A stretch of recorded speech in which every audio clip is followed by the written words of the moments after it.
देख रहे हैं हेरिटेज टाइम्स। लगातार मैं आपको अपने इस YouTube चैनल के ज़रिए हिस्ट्री हेरिटेज के बारे में बताता हूँ। कई बार मैं आपको अलग अलग इलाके में ले जाकर घुमाता भी।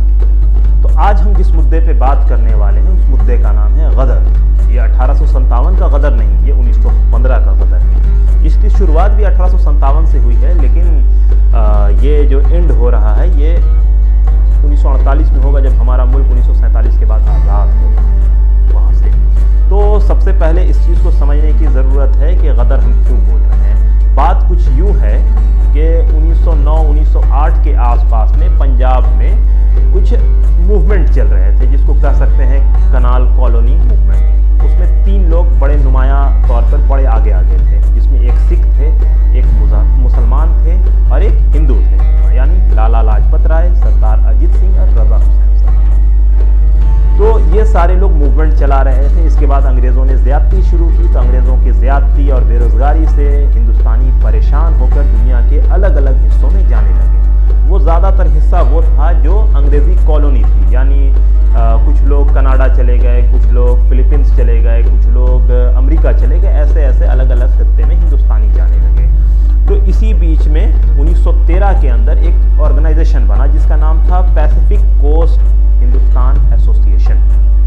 1913 में ये ऑर्गेनाइजेशन सरदार सोहन सिंह भखाना की क़यादत में बनता है और इसमें बड़े बहुत संख्या में हिंदुस्तानी से जुड़े रहते हैं। 1914 में एक वाक़या होता है। एक जहाज़ है कोमा मारा गाटू।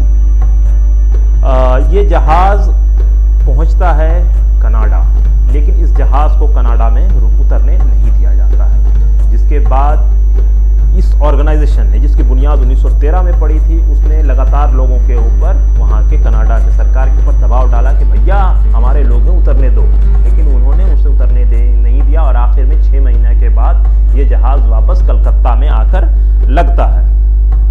और इसके बाद यहाँ से अंग्रेज़ी पुलिस उसके ऊपर चढ़ती है, खींचातानी होती है। उसके बाद अंग्रेज़ों ने गोली चला दी, जिसमें 20 से ज़्यादा हिंदुस्तानी शहीद हो गए। ये एक ऐसा वाक़या था जिसमें पूरे दुनिया में रह रहे हिंदुस्तानियों को जोड़ दिया, यानी उन्हें परेशान कर दिया कि किस तरह से उनके लोगों को शहीद किया गया, मार दिया गया, कत्ल कर दिया गया। इसके बाद यही ऑर्गेनाइजेशन, जिसका नाम पैसिफिक कोस्ट हिंदुस्तान एसोसिएशन था, इसने अंग्रेज़ों के खिलाफ जंग का ऐलान कर दिया। अब पूछिएगा यहाँ पे गदर कहाँ है। तो मामला ये है कि यही ऑर्गेनाइजेशन नवंबर 1913 से एक अखबार निकाल रहा था जिसका नाम था हिंदुस्तानी गदर। ये अखबार लगातार हिंदुस्तानियों को उनके मुद्दे पर बात करता था, उनको उनके जज्बात से उनको रूबरू करवाता था, उनको बतलाता था। जिसमें सबसे बड़ा नाम करतार सिंह सराभा का है, जिन्होंने पहले ही आर्टिकल में काफ़ी इनकलाब बपा किया था। बड़ी संख्या में हिंदुस्तानी उस अखबार को पढ़ने लगे। पहले ये उर्दू में निकला, फिर गुरुमुखी में, फिर हिंदी, गुजराती और दीगर कई ज़ुबान में ये अखबार निकलने लगा। हफ्तावारी अखबार था, दुनिया के अलग अलग कोने में रह रहे हिंदुस्तानियों के बीच में भेजा जाता था। हुआ फिर ये कि जो ऑर्गेनाइजेशन है उसका नाम बड़ा था, लेकिन ये अखबार इतना मशहूर हुआ, लोगों ने इस अखबार की बुनियाद पर उस पॉलिटिकल पार्टी को जज करना शुरू किया। लोगों ने कह दिया कि ये गदर पार्टी है, गदर पार्टी है, गदर पार्टी। इस तरह से पैसिफिक कोस्ट हिंदुस्तान एसोसिएशन है वो गदर पार्टी के तौर पर मशहूर हो गया। आज हम जिस गदर पार्टी की बात करते हैं उसका ओरिजिनल नाम पैसिफिक कोस्ट हिंदुस्तान एसोसिएशन ही है। तो 1914 की बात है, वर्ल्ड वॉर शुरू हो गया। वर्ल्ड वॉर शुरू हो गया तो एक साइड अंग्रेज़ हैं, फ्रांस है, उनके साथी हैं, दूसरी जानिब जर्मनी है, टर्की है, ये है। तो हिंदुस्तान के इनकलाबियों ने कोशिश की कि वो अंग्रेज़ों के दुश्मन, यानी मन का दुश्मन दोस्त होता है, इस तरह से हिंदुस्तानियों ने जर्मनी के साथ, टर्की के साथ पैक्ट करना शुरू किया। एक तरफ शेखुल हिंद जो रेशमी रुमाल तहरीक चला रहे थे, वो टर्की और अफगानिस्तान की मदद ले रहे थे। राजा महेंद्र प्रताप जर्मनी और टर्की दोनों जा रहे थे। वहीं जो लोग यहाँ बैठे हुए थे अमेरिका, कनाडा में, उन्होंने जर्मनी से मदद लेनी शुरू की। ये जो कॉन्स्पिरेसी है Indo German conspiracy, Hindu German conspiracy के नाम से मशहूर हुई। इसके बाद हिंदुस्तानियों का एक जत्था कनाडा, फिलीपींस, चाइना के इलाके से होता हुआ हिंदुस्तान पहुंचता है। इनका मकसद था 1857 की तरह गदर को बपा करना, यानी 1857 में जिस तरह से हिंदुस्तानी फौजियों ने अंग्रेज़ों के खिलाफ बगावत करके हिंदुस्तान को आज़ाद करने की कोशिश की, ठीक वैसे ही कोशिश हिंदुस्तानियों ने की।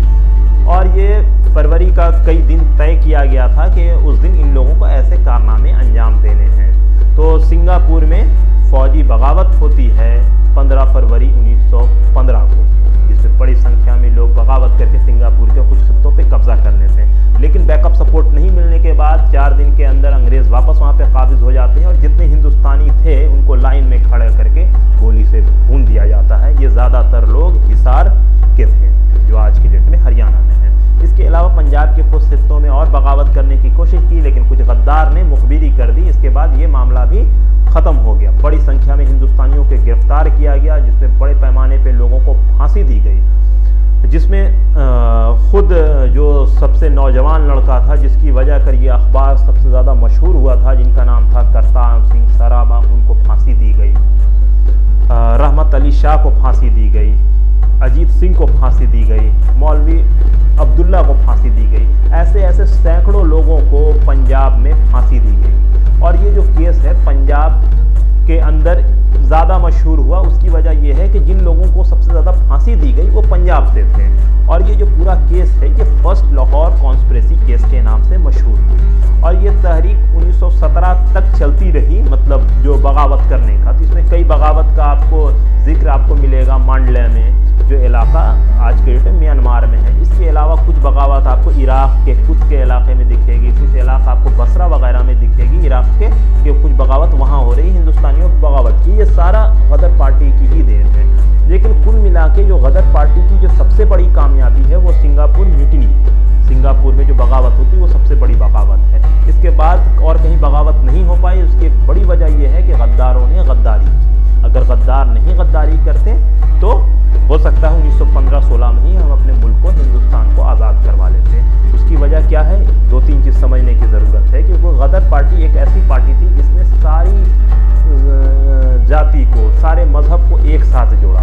यानी जो सिल्क लेटर मूवमेंट मौलाना महमूदुल हसन साहब की क़यादत में चल रहा था, वो जो एक जानिब अनुशीलन समिति का बंगाल में जो आंदोलन था वो, इसके बाद सिखों का जो तहरीक थी वो, ये सब एक प्लेटफॉर्म पे यहाँ पे आए थे और ये लगातार कोशिश कर रहे थे अपने मुल्क हिंदुस्तान को आज़ाद करवाने की। लेकिन वही है कि दुश्मन से ज़्यादा दोस्त नुकसानदेह पहुँचाते हैं। सेम वही हुआ कि खुद उनके दोस्तों ने में से किसी ने